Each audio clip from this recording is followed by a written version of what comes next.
Hamdan wa syukran lillah salatan wa salaman ala rasulillah.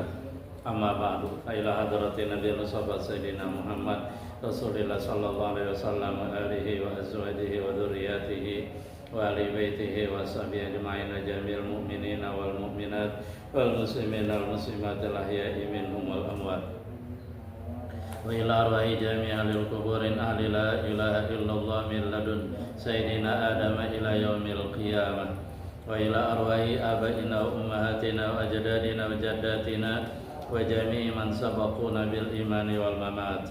Wa ila arwahi jami'i asatidatina wa muallimina min ladun Rasulillah sallallahu alaihi wasallam ilal an. Wa naususan ila ruhi muallifi arwahi muallifi hadhil kutub al-makura fi hadzal ma'had syarif ani madaril hikam. Wa naususan ila ruhi saibil matanani al-imam Ibnu Athaillah as-Sakandari wa saibi syarani Syekh Abdul Majid Asy-Syarnubi al-Azhari al-Maliki biniyatil qabul tamami kulli sulana ila kulli ma'mul ila hadrati Rasul al-Fatihah.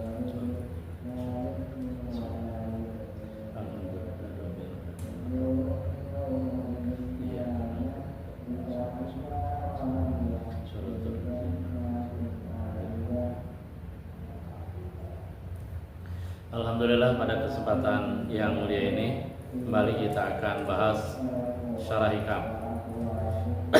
Dan kita masih membahas ucapan musannif al-kaunu kulluhu zulmatun wa innama anarahu zuhurul haqqi fi faman ra'al kauna wa lam yashhadu fi aw indahu aw qablahu aw ba'dahu faqad a'wazahu wujudul anwar wa hujibat anhu syumusul ma'arifi bisuhubil athar. Pada pertemuan yang sebelumnya kita sudah bahas bagian pertama. Insyaallah pada pertemuan kali ini kita bahas bagian kedua, di mana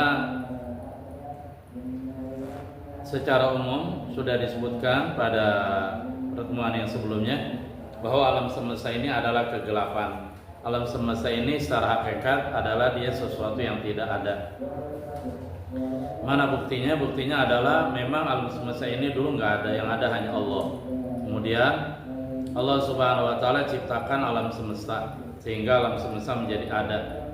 Dan suatu saat ketika Allah ingin meniadakan alam semesta, maka bagi Allah mudah sekali dan alam semesta menjadi tidak ada kembali. Itu yang pertama. Yang kedua, bahwa alam semesta ini Allah ciptakan agar alam semesta ini dijadikan dalil, dijadikan perantara, dijadikan wasilah untuk mengenal Allah. Sehingga ketika kita melihat matahari, bulan, bintang, bumi, udara dan seterusnya, seluruh ciptaan Allah, itu seharusnya kita langsung memahami bahwa yang menciptakan ini semua adalah Allah. Kalau Allah tidak ciptakan ini semua, maka ini semua tidak ada. Sehingga menurut ahli-ahli tauhid bahwa Allah punya sifat wujud, kemudian alam juga punya sifat wujud. Artinya Allah ada, alam juga ada. Cuman beda antara wujud Allah dan wujud alam. Bedanya apa? Wujudnya Allah aqdam min wujudil makhluk. Wujud Allah lebih dulu daripada wujud makhluk. Terus juga wujudnya makhluk ini adalah pinjaman dari Allah. Jadi Allah pinjamkan sifat wujud bagi alam sehingga alam punya sifat wujud. Sementara wujudnya Allah adalah wujudun zatiyun, wujud yang sifatnya zati. Artinya adanya Allah tanpa awal, adanya Allah tanpa didahului ketiadaan, dan adanya Allah tanpa pembukaan, dan tidak ada yang menciptakan Allah. Yang penting kita yakini la awwala li wujudi, la iftitaha li wujudi, la ibtida'a li wujudi. Lagi dan lagi, alam semesta ini Allah ciptakan, hendaklah alam semesta ini dijadikan sarana, dijadikan dalil sehingga seseorang mengenal Allah. Cuma pada kenyataannya ketika memandang dan memperhatikan seluruh makhluk alam semesta, manusia dibagi dua. Yang pertama adalah orang yang justru dia terhijab dengan alam semesta ini. Dia hanya mampu melihat alam semesta ini, dia hanya mampu melihat langit, laut, pemandangan yang indah, bumi, segala macam lagi ya. Tetapi dia terhijab, dia tidak mengenal Allah di balik itu semua. Dia hanya mengagumi alam semesta. Dia tidak menyaksikan dengan mata hatinya bahwa yang menciptakan itu semua Allah, yang mengatur Allah, yang memberikan rezeki Allah. Itu model manusia yang pertama, dia kelompok yang pertama. Jadi dia terhijab dengan alam semesta dan dia hanya mengenal alam dan dia tidak mengenal Allah. Artinya orang-orang seperti ini mereka terhijab. Artinya dalam hatinya, hati sanubarinya belum ada cahaya, tidak ada cahaya yang menghantarkan dia untuk bisa mengenal Allah. Itu kelompok yang pertama dan kemarin sudah kita bicarakan. Insya Allah pada pembicaraan berikutnya kita akan bicarakan kelompok yang kedua juga. Kemudian kita akan jelaskan kenapa kelompok pertama dia tidak mampu melihat Allah di balik alam semesta, tapi dia hanya melihat dan mengagumi ciptaan Allah dan dia tidak mengenal Sang Pencipta. Bismillahirrahmanirrahim. Qala al-mu'allif rahimahullah ta'ala wa adaman nafa'a bi ulumi fid dharain amin. Wa minan nasi man lam yahjubul qaun 'anil mukawwin subhanahu wa ta'ala. Di antara manusia ada orang yang dia tidak terhijab oleh makhluk.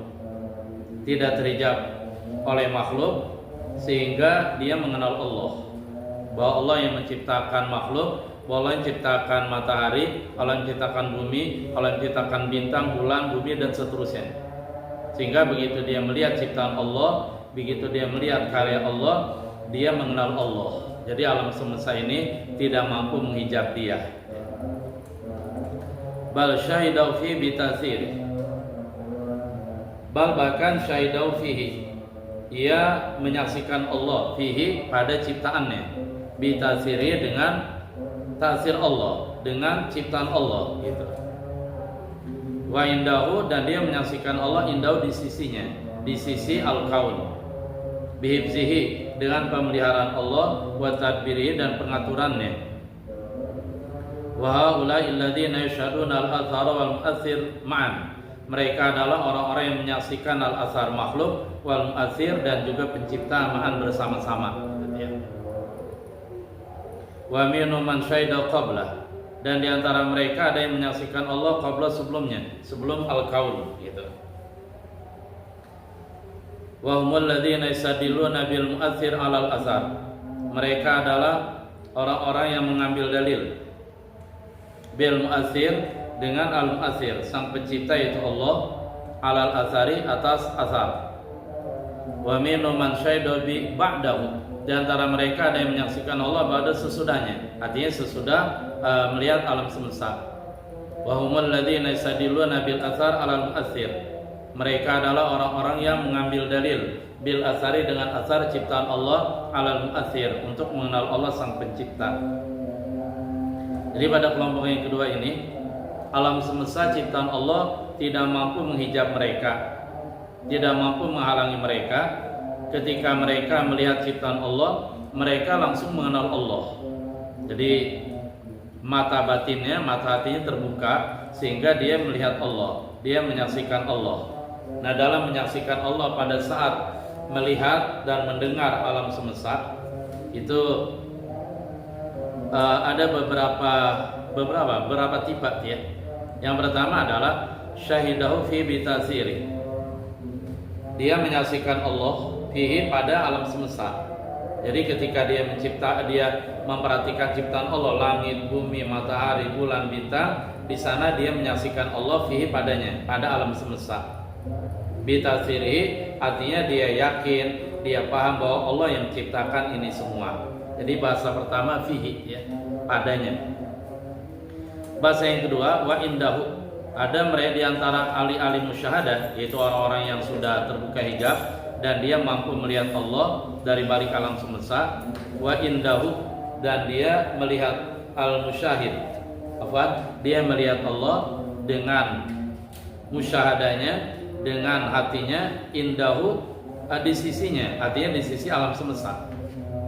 Bi'ibzi wa tadbirihi, dengan pemeliharaan Allah. Dia tahu bahwa itu yang melihara Allah Subhanahu wa ta'ala, wa tadbiri, dan Allah yang mengatur semuanya. Ada di antara mereka yang begitu melihat ciptaan Allah, mereka mengenal Allah sebelumnya, artinya sebelum sadar bahwa itu adalah ciptaan Allah. Di antara mereka ada yang seperti itu.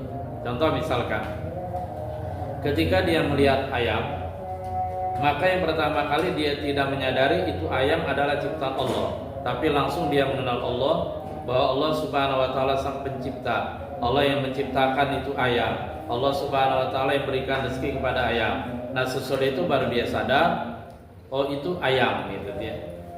Ini tentu perlu penjelasan yang sangat dalam, dan yang dimaksudkan melihat di sini bukan dengan melihat mata kepala, tetapi melihat dengan mata hati ya.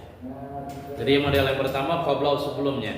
Sebelum dia menyadari bahwa itu makhluk, dia mengenal Allah dulu. Allah yang menciptakan, Allah yang mengatur, Allah yang menciptakan ayam tadi, Allah yang menggerakkan, Allah yang membuat ayam tadi bertelur dan seterusnya. Nah, nanti sudah itu baru dia sadar bahwa oh itu ayam gitu ya. Artinya ayam ini ciptaan Allah, tapi lebih dulu dia mengenal Allah. Itu namanya qablahu. Ada yang ba'dahu. Kalau ba'dahu itu begini. Contohnya ketika kita melihat ayam, maka pertama kali kita sadar itu adalah ayam. Itu adalah ayam ciptaan Allah.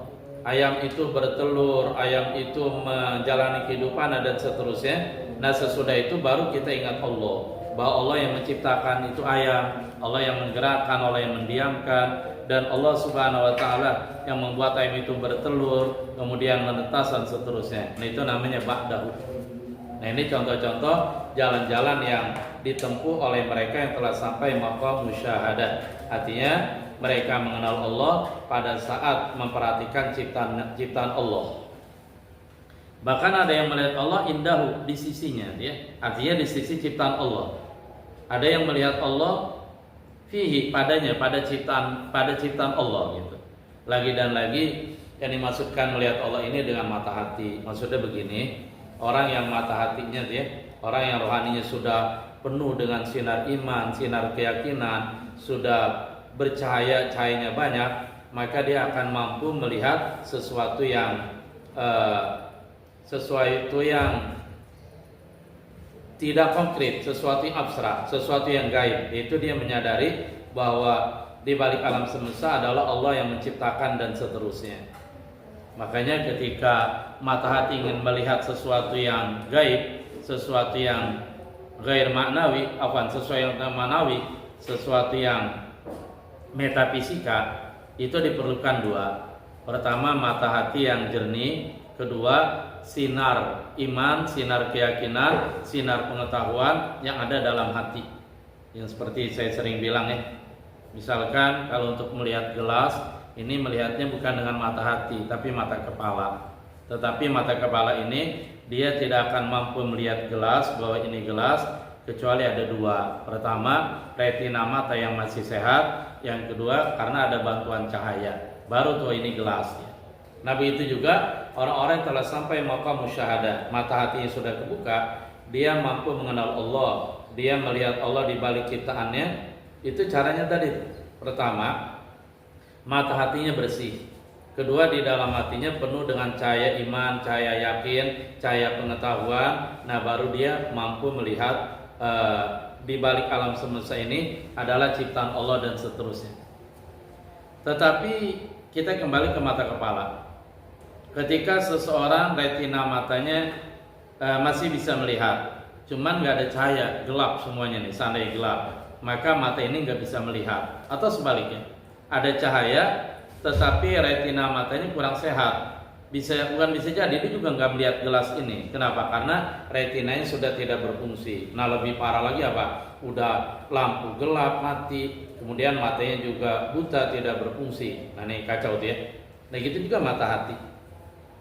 Mata hati ketika dalam hati tidak ada cahaya, cahaya iman, cahaya yakin, pemahaman, pengetahuan, walaupun hatinya katakanlah masih berfungsi, mata hatinya dia juga nggak bisa melihat sesuatu yang dibalik alam syahadah. Dia nggak bisa melihat sesuatu yang gaib, sesuatu yang metafisika, sesuatu yang maknawi, sesuatu yang imateri, sesuatu yang abstrak.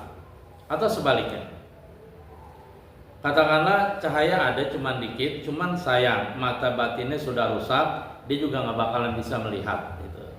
Kita lanjut ya.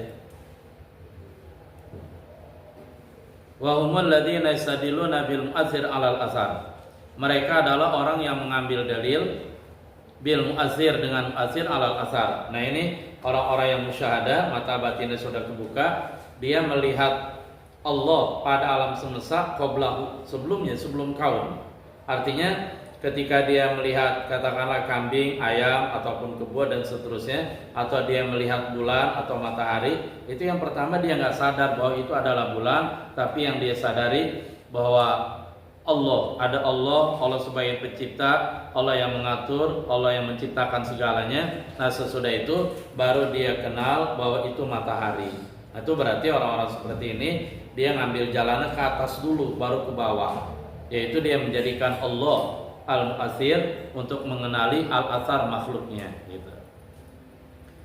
Kita lanjut gitu deh. Wa minhum man syahida ba'da, di antara mereka ada yang menyaksikan Allah sesudah alam semesta. Nah, prosesnya tadi ketika melihat matahari, pertama dia sadari bahwa itu di atas matahari yang bulat, yang gede, yang merupakan sumber dan merupakan sentral dari planet-planet yang ada. Dia mengeluarkan cahaya yang panas yang hanya Allah tahu berapa derajat Celcius. Jadi dia sadari itu matahari. Nah, sesudah itu baru dia menyadari Allah yang menciptakan matahari itu, Allah yang mengatur, Allah yang memberikan panasnya dan seterusnya. Jadi dia kenal matahari dulu, baru kemudian dikenal Allah. Nah, kebanyakan kita tuh yang kita dengar ini nih, ba'dahu, artinya kita menyadari dulu bahwa itu matahari dan seterusnya, baru sesudah itu kita kenal Allah. Nah, itu namanya ba'dahu. Nah, orang-orang yang sampai pada musyahadah ba'dahu di sini, mereka adalah alladzina yastadilluna bil athar 'alal mu'athir. Mereka yang mengambil dalil dengan ciptaan Allah alam semesta untuk mengenal Allah. Dan memang ini yang kebanyakan ya. Jadi man syahido ba'do ini kebanyakan ini. Kalau yang pertama tadi man syahido qablahu ini jarang. Saya juga belum pernah menemu ya, bahwa saya juga belum pernah menemu orang yang seperti ini, tapi yang pasti ada ya.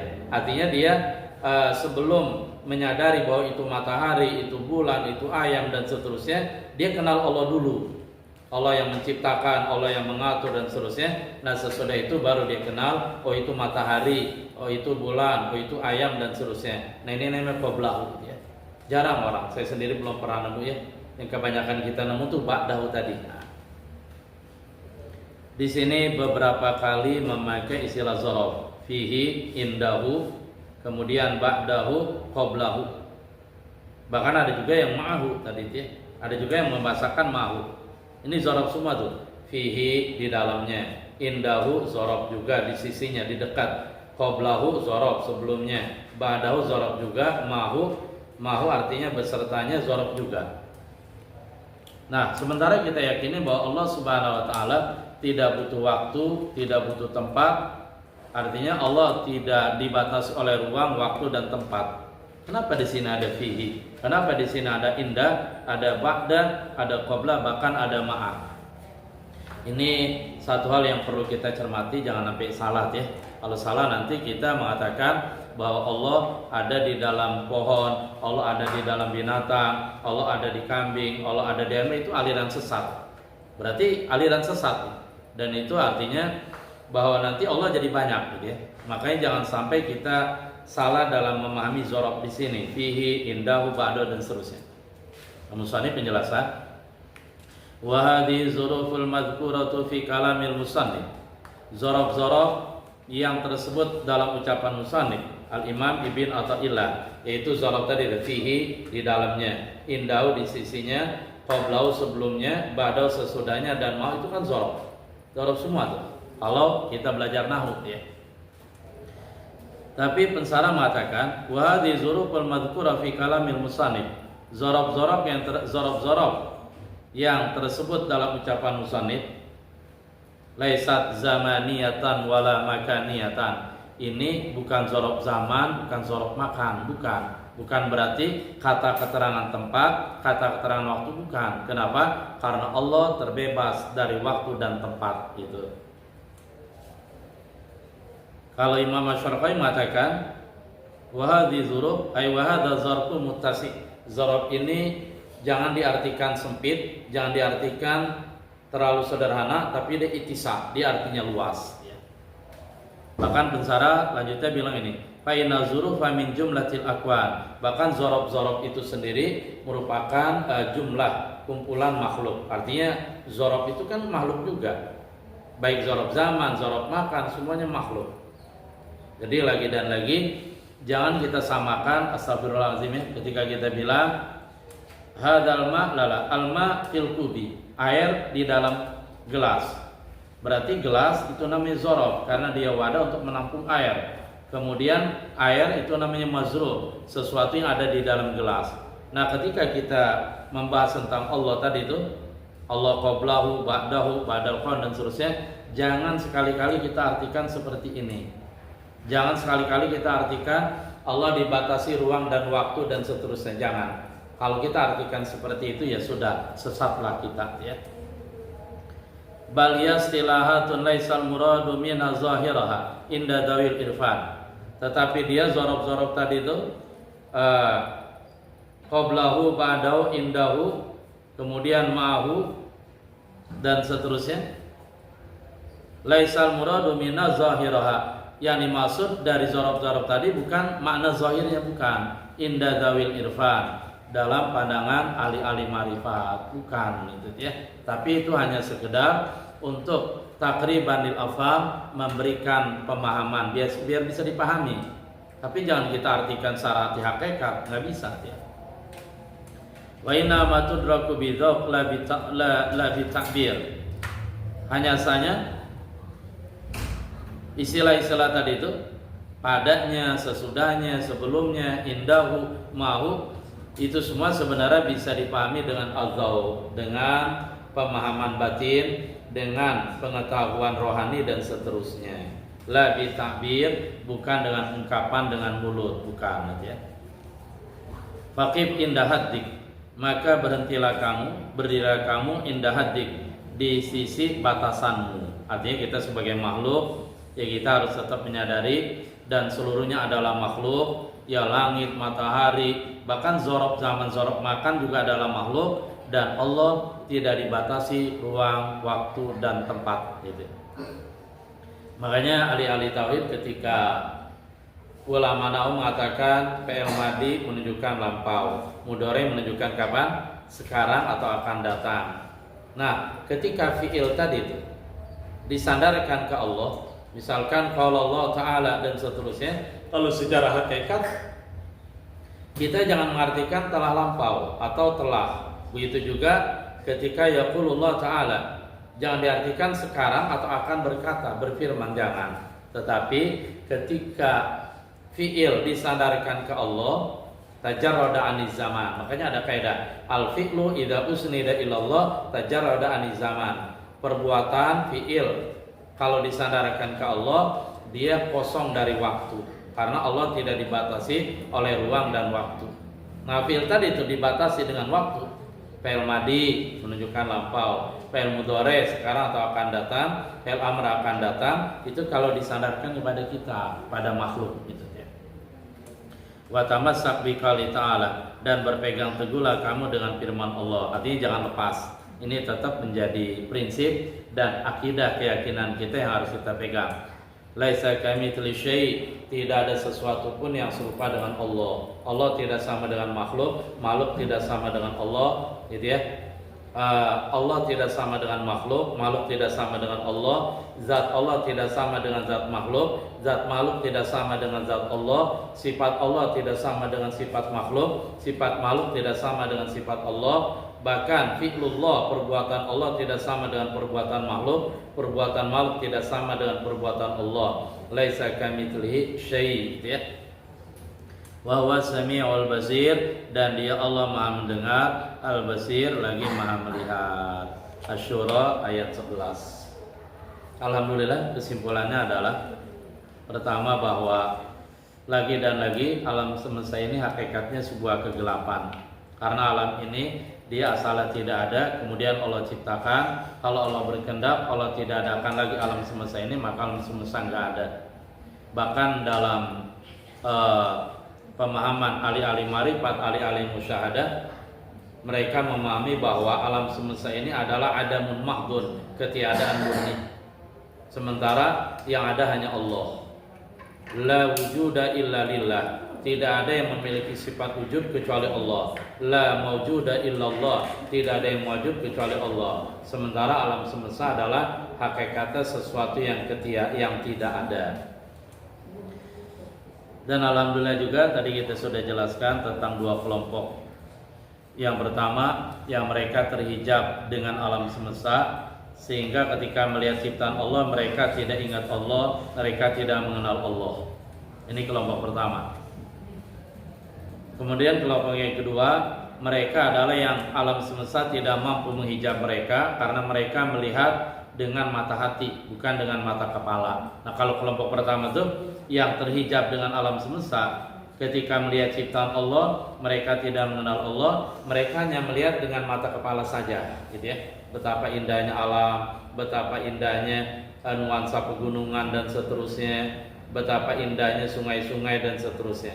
Nah, kelompok kedua, karena mereka melihat dengan mata hati, maka mereka mampu mengenal Allah melalui ciptaan-ciptaannya, melalui alam semesta. Ya, mudah-mudahan Allah Subhanahu wa taala memberikan kita mohon taufik sehingga dikelompokkan pada kelompok yang kedua. Amin ya rabbal alamin. Yang terakhir bahwa walaupun di sini disebutkan beberapa zorof, tadi dia fihi, indahu, mahu, qabla, ba'dahu, ini jangan kita artikan arti hakikat. Artinya zorof zaman dan zorof makan secara hakikat jangan. Kenapa? Karena di sini tujuannya hanya untuk mempermudah pemahaman. Satu, kedua, karena zorof zaman, zorof makan itu adalah ciptaan Allah, makhluk Allah. Yang selanjutnya adalah bahwa tetap kita yakini Allah tidak terkait dengan tempat, Allah tidak terkait dengan zaman, Allah tidak dibatasi oleh zaman, waktu, arah, dan tempat. Landasannya firman Allah, laisa kamitslihi syai' wa huwas samiul basir. Tidak ada satupun yang sama dengan Allah, dan Allah Maha mendengar lagi Maha melihat. Alhamdulillah selesai pembahasan kita untuk yang kedua ini.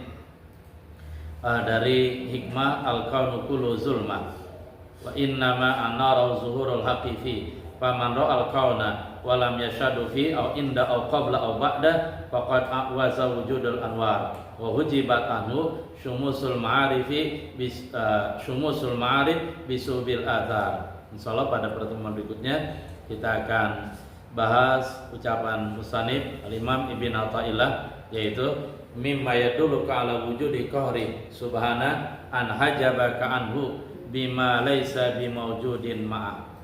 Mohon maaf atas segala kekurangan.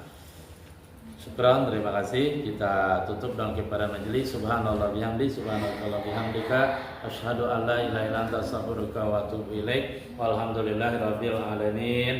Assalamualaikum warahmatullahi wabarakatuh.